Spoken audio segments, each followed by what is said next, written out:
Hello friends, Bhavya classes में आपका हार्दिक स्वागत। आज हम बात करेंगे पार्ट 4 कक्षा 10 के लिए चैप्टर नंबर 5 का पार्ट 4 आज हम करने वाले हैं। पार्ट 4 में हम क्या पढ़ेंगे देखें। पार्ट 4 के अंदर आज हम क्वेश्चन नंबर 8 से लेके 11 तक सॉल्व करने वाले हैं एक्सरसाइज 5.2 का। तो बिना किसी समय खराब किए हम हमारे क्वेश्चन की तरफ बढ़ते हैं। तो देखें क्वेश्चन क्या है। एक एपी में 50 पद है। एपी में कितने हैं? 50 पद। यानी कि देखो जैसे जैसे प्रश्न पढ़ते हैं वैसे इसका सॉल्व करते हैं। टोटल कितने हैं? एपी में 50 पद, यानी n का मान आपको 50 दे रखा है। फिर बोला जिसका तीसरा पद 12, यानी कि a3 बराबर दे रखा है 12। a3 को हम लिखते हैं a + 2d बराबर 12। ये हो गई समीकरण 1। फिर बोला अंतिम पद 106। अंतिम पद मतलब टोटल 50 है तो 50वां पद आपको 106 दे रखा है, यानी a 50 बराबर कितना? 106। तो यहाँ लिख सकते हैं a + 49d बराबर 106। तो ये हो गई आपकी समीकरण नंबर 2। अब हम समीकरण 2 में से एक को क्या करेंगे? माइनस कर देंगे। तो हम यहाँ लिख सकते हैं समीकरण 2 - 1 करने पर तो क्या होगी? a + 49d बराबर 106 और a प्लस वो कितना है? 2d बराबर 12। अब देखो निशान चेंज होंगे तो ये कट गया। 49 में से 2 गया 47d बराबर, इसमें से घटाओ 6 में से 2 गया 4 और यहाँ से इसको माइनस किया तो 9। तो d का मान आया 94/47। काटोगे तो d का मान कितना आ जाएगा? 2।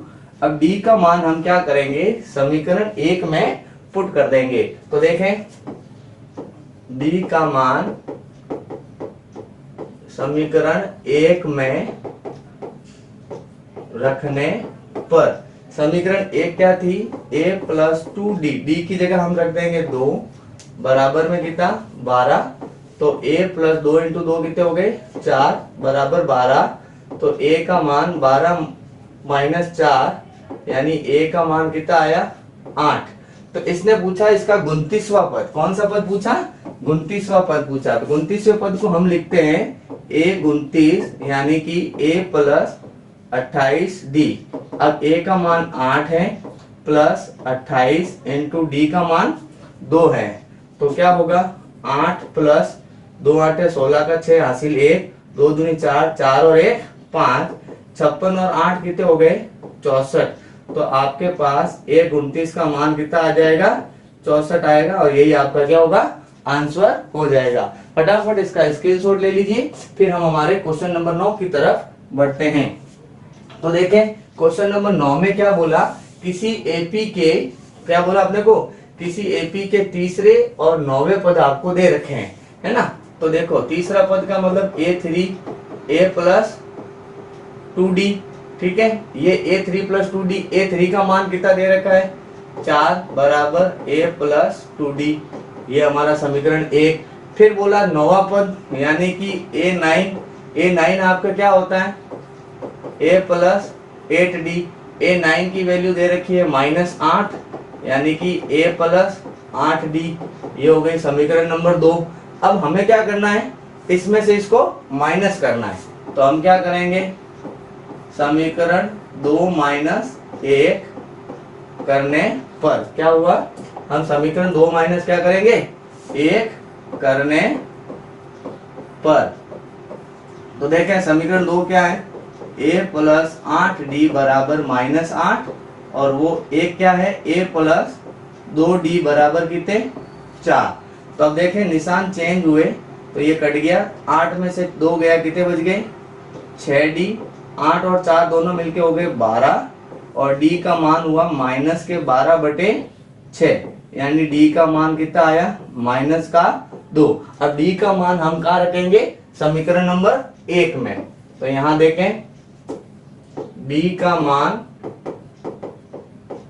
समीकरण 1 में रखने पर समीकरण 1 क्या थी हमारे पास? 4 बराबर 2, 4 बराबर a + 2d और d का मान हम निकाल चुके हैं, कितना है? -2। तो 4 बराबर a + 2 दूनी 4 किसका? माइनस का, तो माइनस का इधर आते ही क्या हो जाएगा प्लस का, तो a का मान आपके पास कितने आ गए 8 आ गया। जब आपके पास a का मान आ चुका, d का मान आ चुका, तो इसने पूछा कौन सा पद शून्य होगा, और कौन सा का मतलब होता है an, यानी an आपसे पूछा है शून्य होगा, an कितना होगा शून्य। तो an का फॉर्मूला क्या होता है, an बराबर a plus n minus 1 into D. an तो शून्य रखना है, a की वैल्यू हमने निकाल दी 8, n पता नहीं, और d की वैल्यू कितनी है माइनस का 2, प्लस का 8 इधर आते ही क्या होगा माइनस का 8, n माइनस 1 इंटू में कितना माइनस 2, माइनस का 2 इधर लाएंगे तो क्या होगा गुणे भाग में आ जाएगा, तो ये हुआ माइनस 8 बटे माइनस 2 बराबर n माइनस 1, माइनस से माइनस कैंसल, और 2 के पाड़े में 8 आता है 4 बार, n माइनस 1, तो 4 प्लस 1 बराबर n, यानी n का मान आपके पास कितना आया 5, यानी कि पांचवा पद आपका क्या होगा शून्य होगा। तो ये हुआ हमारा क्वेश्चन नंबर 9। अब हम बढ़ेंगे क्वेश्चन नंबर 10 की तरफ। उससे पहले आप इसका स्क्रीनशॉट ले लीजिए, और यदि आप मेरे साथ साथ लिख रहे हैं तो प्लीज वीडियो को पॉज करके लिखना, ताकि आप उसको साथ साथ में समझ भी सकें। बढ़ते हैं हमारे अगले प्रश्न की तरफ, जिसमें दिया गया है कि एपी का 70वां पद उसके 10वें पद से कितना अधिक है 7 अधिक है। यानी कि अगर मैं प्रश्न की बात करूं तो उसने क्या बोला कि A17 में से अगर 10वां पद घटाऊंगा तो कितना आएगा 7 आएगा। तो A17 को मैं क्या लिख सकता हूं A प्लस 16D, और इसको क्या लिख सकता हूं A प्लस 9D बराबर कितना आना चाहिए 7।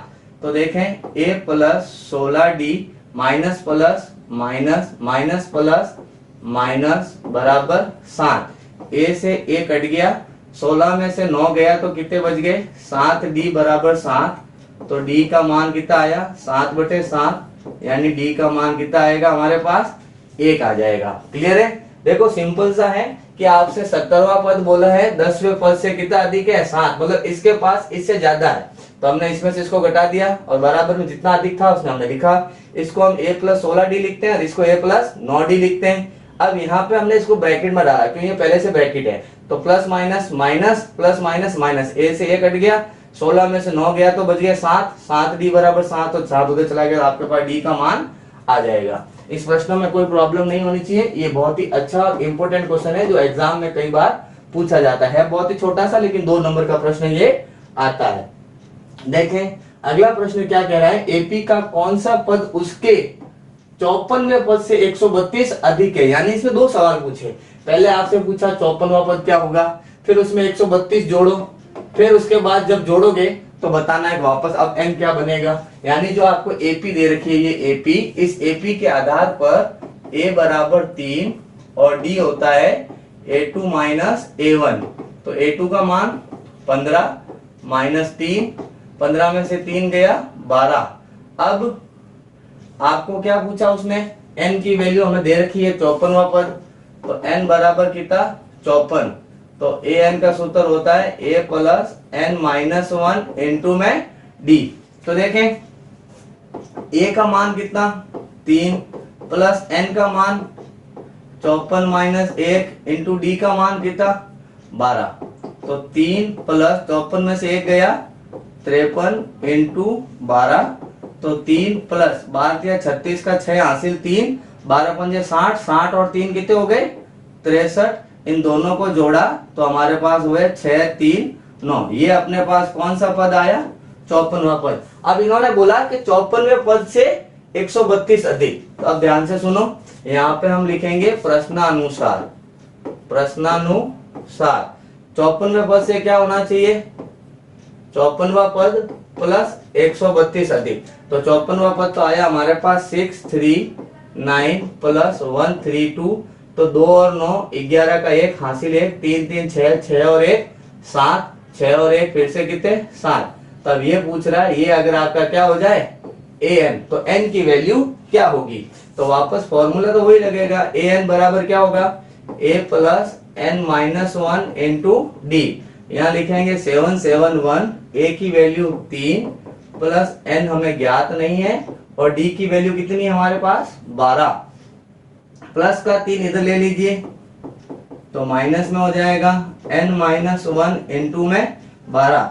71 में से 3 गए तो अपने पास बच जाएंगे 768 बराबर कितने n-1 इंटू में 12।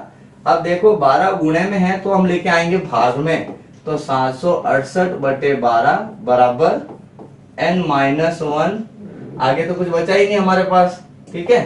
तो यहाँ देखें 12 के एकम 12, 5 6 72, पीछे बच गए 4, तो 12 चौक 48, तो 64 बराबर आया हमारे पास n-1, यानी n की वैल्यू 64 प्लस 1, तो n बराबर 64 और 1 कितने हो गए 65, यानी 65वां पद होगा जो उसके 54वें पद से 132 अधिक होगा।